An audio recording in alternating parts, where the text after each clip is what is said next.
Assalamualaikum. Hari ni kita sebenarnya sedang buat mic test. Tapi kita tengok je dulu kalau okey dan anda bagi feedback. Kalau tak okey pun anda bagi feedback. And anda tengok saya berpeluh-peluh apa semua ni, ni sebab baru balik jogging. Okey, so selalunya saya memang akan buat video lepas balik jogging sebab saya rasa I like the lighting and then selalunya banyak tempat-tempat yang cantik saya pass by. So memang saya akan pilih waktu ni lah. Okay. So macam biasa sebelum kita buka kita berbincang pasal topik hari ini, saya just nak ingatkan anda sekiranya anda memang sedang mencari kelas-kelas borang-borang untuk pusat tuition, pusat tahfiz ataupun anda nak restructure ataupun memperkemaskan pusat tuition anda bolehlah terus ke laman web saya www.teachersherry.com untuk dapatkan borang-borang berkaitan dan SOP. So hari ini kita ada 4 poin untuk saya kongsikan, iaitu 4 jenis lesen yang mesti ada sebelum anda buka pusat tuition lah. Okay, so first of all, when we intend to buka pusat tuition ataupun pusat pembelajaran lah yang selain daripada sekolah kebangsaan ni, okay, sekolah international ke, pusat tuition, pusat tahfiz ke, tadika ke, pusat tuition, kita kena pergi ke Jabatan Pendidikan Swasta. Okay, dia selalunya berada di dalam Jabatan Pendidikan Daerah. So sampai ke Jabatan Pendidikan Daerah, anda terus ke bahagian Jabatan Pendidikan Swasta. So untuk wilayah persekutuan kita ada JPWP, Jabatan Pendidikan Wilayah Persekutuan. Kita pergi ke JPS, maksudnya kalau anda dah biasa pergi ke JPWP, ada jalan terus, bangunan yang straight in front of your entrance tu ambil ke kiri, tingkat 2 kalau tak silap saya. Kalau untuk JPS, Jabatan Pendidikan Swasta, Jabatan Pendidikan Swasta JPS Selangor will be on Selayang Mall dekat dalam parking area. Okay.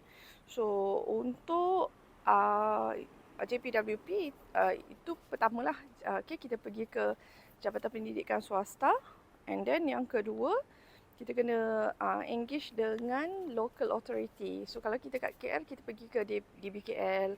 Kalau kita kat Negeri Sembilan, kalau kat Seremban, kita pergi MBS. Ini untuk kita dapatkan lesen untuk buat signboard kita. Okay, dan untuk mengesahkan jenis perniagaan.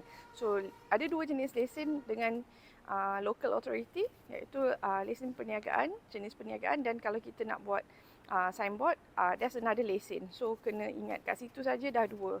So JPS, Jabatan Pendidikan Swasta 1 lesen, local authority 2 lesen. Okay. Lesen perniagaan dan lesen untuk pasang kita punya signboard.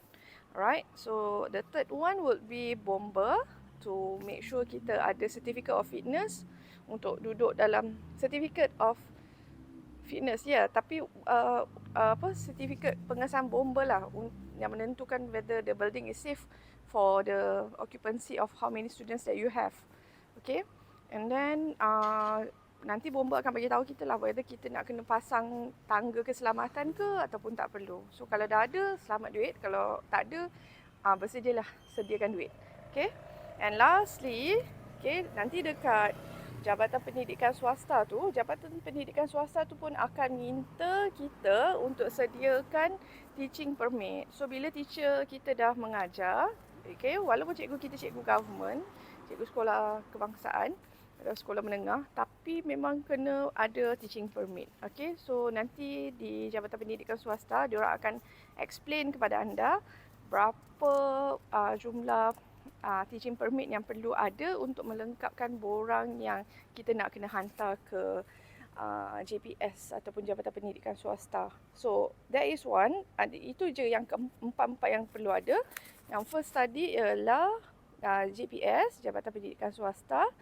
Kita kena apply, minta, and then pastikan kawasan kita tu ada kompetitor ke tidak. Dekat situ kita boleh tanya dekat JPS lah. And then dia akan tanya kita berapa subjek yang kita nak cover. Okay, tingkatan berapa.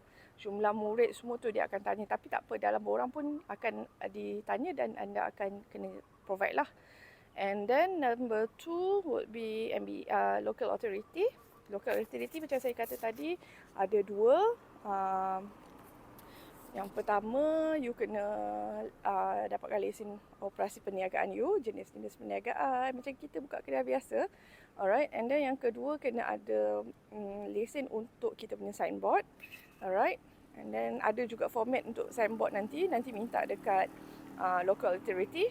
And then bomba, sijil macam menduduki bangunan tu yang disahkan oleh, yang macam ada sijil bomba lah, senang cerita. Nanti even kita punya fire extinguisher pun kita boleh renew dengan bomba, nanti boleh tanya dekat bomba.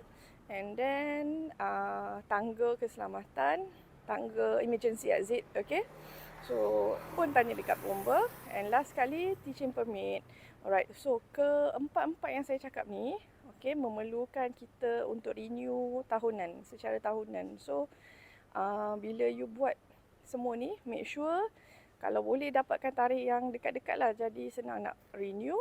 And then kalau apa-apa ada bila kita buat operasi tu, kita kena sentiasa prepare lah. Every year kita ada 4 lesen yang kita kena look into. Walaupun macam teaching permit setiap 3 tahun tak silap saya. Saya pun tak ingat dah sangat. Tapi that's how, these are all the 4 yang saya dah pernah buat. Dan you pun kena buat when you start a tuition center. Alright. So I hope you get something today. So semoga dapat belajar sesuatu. Dan kalau ada pertanyaan, sila tinggalkan di komen. Nanti saya akan jawab. InsyaAllah. Assalamualaikum.